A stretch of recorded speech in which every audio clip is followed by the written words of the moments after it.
Hello everyone, welcome back to दिराना academy. तो last lecture के अंदर हमने क्लास 9th आईसीएसई फिजिक्स का जो चैप्टर नंबर 9 है उसके पार्ट ए की थ्योरी और उसके क्वेश्चंस हमने डिस्कस कर लिए थे।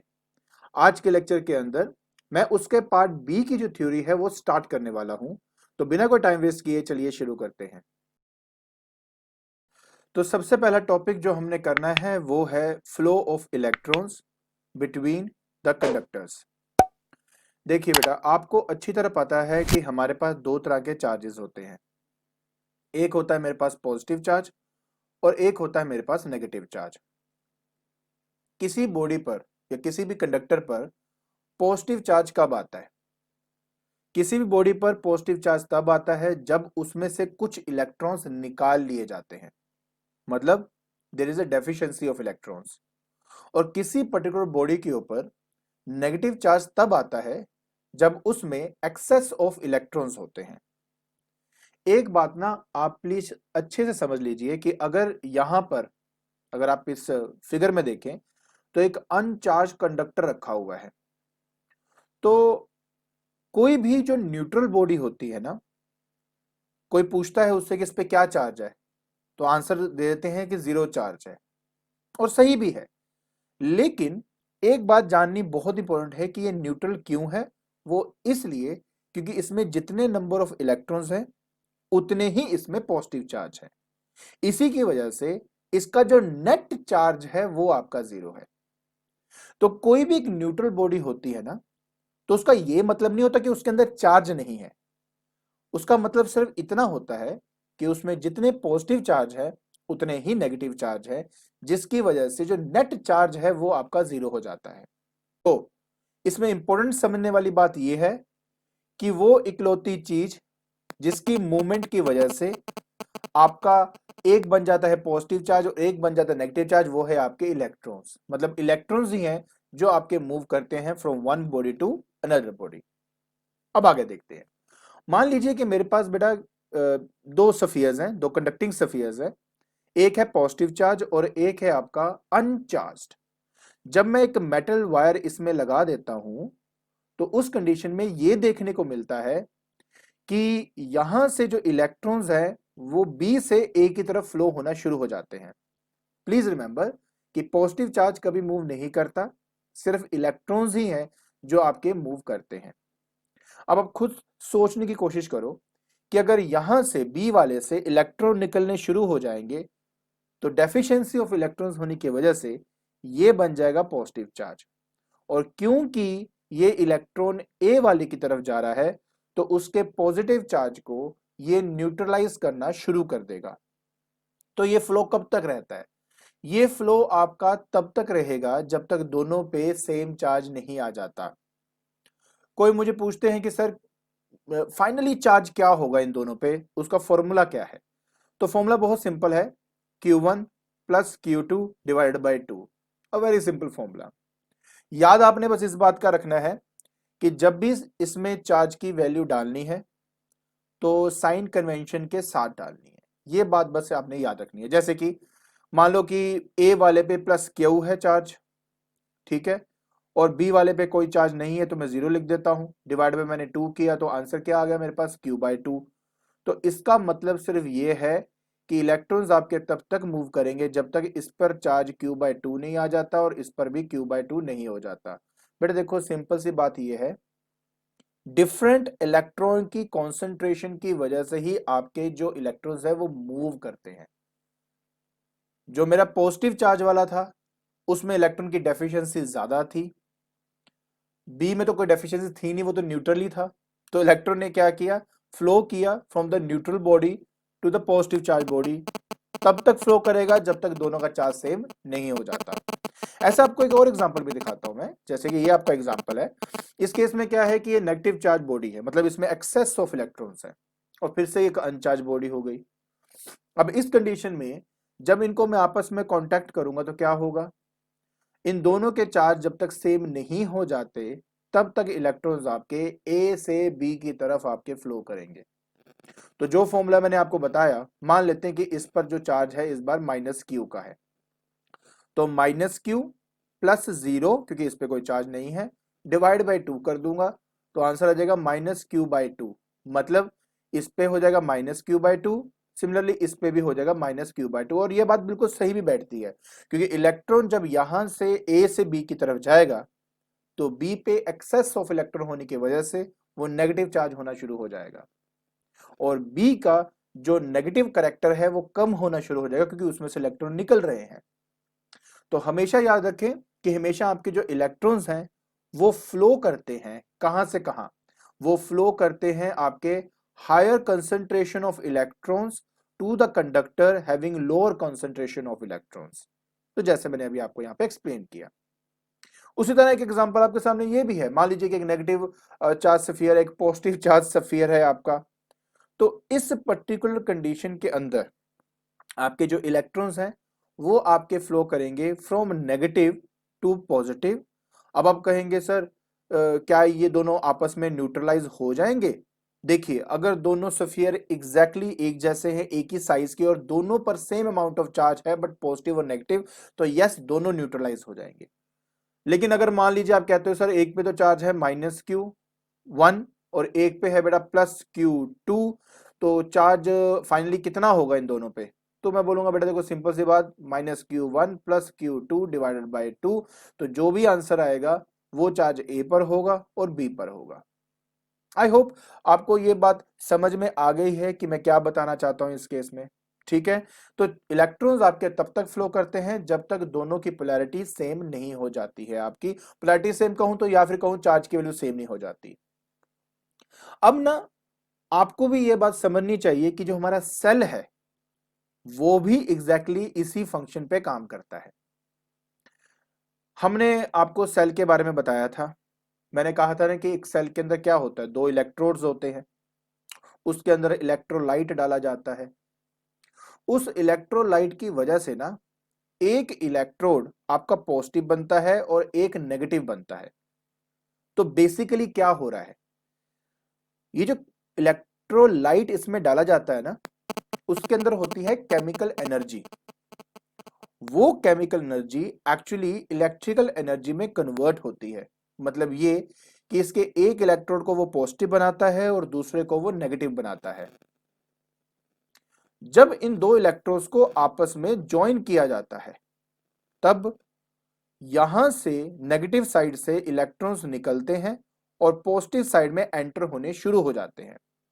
मतलब क्या हुआ कि flow of electron take place करने लग जाता है इन वन पर्टिकुलर डायरेक्शन, जिसकी वजह से अगर मैं सेल के साथ कोई बल्ब को लगाऊंगा तो वो बल्ब ग्लो होना शुरू हो जाता है। तो अगर इसको हम ध्यान से देखें तो हमें क्या दिखता है कि नेगेटिव इलेक्ट्रोड से इलेक्ट्रॉन आपके पॉजिटिव इलेक्ट्रोड की तरफ जा रहे हैं, और ये तब तक जाएंगे जब तक दोनों की पोलैरिटी सेम नहीं हो जाती। तो इसके अंदर का जो केमिकल है उसका काम क्या है? इसके अंदर के केमिकल का काम यही है कि वो इन दो इलेक्ट्रोड्स के चार्जेस को मेंटेन रखे। मतलब क्या कि ये जो इलेक्ट्रोलाइट है इसमें आयंस जनरेट होंगे, जिसकी वजह से एक आपका पॉजिटिव रहेगा और दूसरा आपका नेगेटिव रहेगा। तो जो अंदर के केमिकल्स हैं वो इनकी पोलैरिटी को मेंटेन रखते हैं, और जब हम उसको किसी एक्सटर्नल सोर्स के साथ अटैच करते हैं तो इलेक्ट्रॉन आपके फ्लो करते हैं, सो दैट कि दोनों की पोलैरिटी सेम हो सके। आई होप आपको अभी अच्छे से समझ में आ जाएगा कि इलेक्ट्रॉन क्यों फ्लो करते हैं और कैसे ड्राई सेल या कोई भी सेल आपका काम करता है। चलिए अब हम आगे स्टडी करते हैं। फिर हमारे पास आता है कि डायरेक्शन क्या है मेरे इलेक्ट्रिक करंट का। कन्वेंशनली हमने क्या स्टडी किया और इलेक्ट्रॉनिक फ्लो क्या है, तो ये दोनों बातें समझनी बहुत ही इंपॉर्टेंट है। अब ध्यान से समझना। देखिए हमारे पास दो तीन एग्जाम्पल है इसको लेकर, कि मान लो कि मेरे पास एक बॉल है और उसको ग्राउंड से ऊपर की तरफ मैं ले जाता हूं।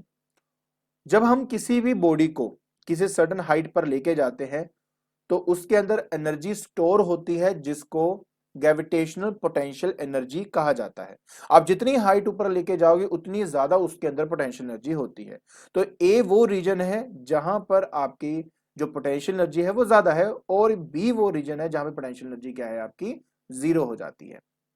तो जब किसी बॉल को या किसी बॉडी को मैं रिलीज करूंगा फ्रॉम ए हाइट, तो कहां से कहां मूव करेगा? वो मूव करता है from the higher potential energy state to the lower potential energy state. एक और एग्जांपल देखते हैं। इस एग्जांपल में क्या किया कि मेरे पास दो कंटेनर्स हैं। दोनों में पानी का लेवल डिफरेंट है। आपको मैंने पहले भी अच्छे से ये बात एक्सप्लेन करी थी कि जो प्रेशर होता है वो एच रो जी के बराबर होता है।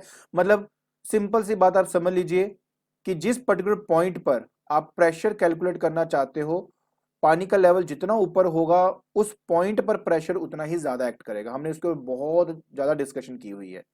तो अगर मैं इसी के हिसाब से यहां देखूं तो इसका हाइट कम है तो इसका प्रेशर कम होगा इस पॉइंट पे, और इस पॉइंट पर इस वाले पानी का प्रेशर ज्यादा होगा, क्योंकि शेप एंड साइज पे डिपेंड नहीं करता। तो सिंपल सी बात यह है कि अगर मैं यहां पे पानी के फ्लो को अलाउ कर दूंगा तो पानी कहां से कहां फ्लो करेगा, from high pressure region to low pressure region. मान लीजिए कि मेरे पास दो बोल हैं, एक बहुत ही गर्म है और एक बहुत ही ठंडा है, या नॉर्मली मान लेते हैं। उनको मैंने आपस में टच कर दिया। अब आपको पता है कि बेटा कि इस केस में जो हीट है वो कहां से कहां फ्लो करता है, वो हमेशा हाई टेम्परेचर बॉडी से लो टेम्परेचर बॉडी की तरफ आपका जो हीट है वो आपका फ्लो करता है। तो प्लीज एक बात समझने की कोशिश करें कि जिस पर्टिकुलर बॉडी के ऊपर पॉजिटिव चार्ज होता है, मतलब जिसमें डेफिशिएंसी ऑफ इलेक्ट्रॉन्स होती है, वो हमेशा हाई पोटेंशियल माना गया है। और जिसके अंदर एक्सेस ऑफ इलेक्ट्रॉन्स होते हैं, मतलब जो कि नेगेटिवली चार्ज होता है, वो हमेशा लो पोटेंशियल माना गया है। तो जब हम इन दोनों को आपस में कनेक्ट करते हैं तो इलेक्ट्रॉन्स आपके मूव करेंगे from low potential to high potential, लेकिन जो करंट है वो हमेशा फ्लो करता है फ्रॉम पॉजिटिव टू नेगेटिव। ठीक है, क्योंकि हमने हमेशा ये बात स्टडी की है कि हर कोई चीज जो मूव करती है वो हाई पोटेंशियल से लो पोटेंशियल की तरफ आपकी मूव करती है। तो इन एक्चुअल प्रैक्टिस अगर देखा जाए, जो इलेक्ट्रॉन्स है वो आपके एक्चुअली में मूव करते हैं फ्रॉम लो टू हाई, लेकिन जो कन्वेंशनली हम करंट स्टडी करते हैं उसकी जो डायरेक्शन है वो होती है from positive to negative. I hope आपको ये वाला जो फैक्टर है ये समझ में आ गया होगा। गुड। अब हमें स्टडी करना है elementary idea about work done in transferring charge through a conducting wire, मतलब पोटेंशियल डिफरेंस बेसिकली क्या होता है। मैंने ना बहुत स्टूडेंट को देखा है जिनको इस पर्टिकुलर टॉपिक पे बहुत डाउट होती है कि सर ये इलेक्ट्रिक पोटेंशियल का मतलब क्या होता है या पोटेंशियल डिफरेंस का मतलब क्या होता है। चलिए आज इस चीज को सीखते हैं कि एग्जैक्टली पोटेंशियल का मतलब क्या है, पोटेंशियल डिफरेंस का मतलब क्या होता है। एंड आई होप इसके बाद कभी भी आपको इस पर्टिकुलर टर्म से प्रॉब्लम नहीं होगी।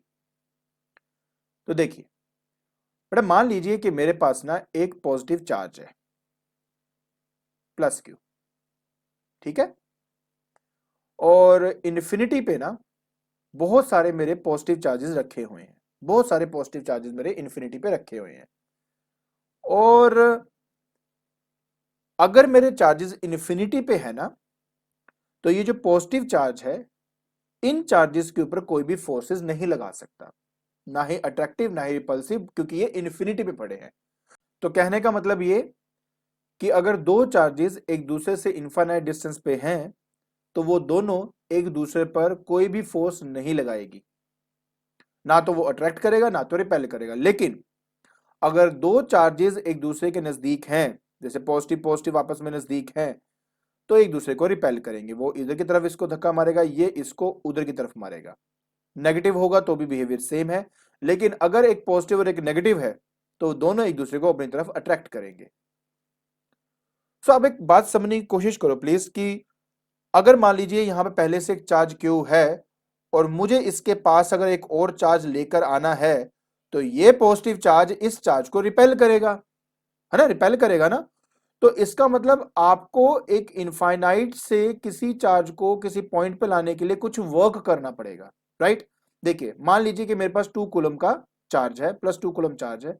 आप इन्फिनिटी से उसको लेकर आए और किसी पॉइंट पे लाके रख दिया, और आपको 10 जूल वर्क करना पड़ा उसको इन्फिनिटी से किसी पॉइंट पी पर लाने के लिए।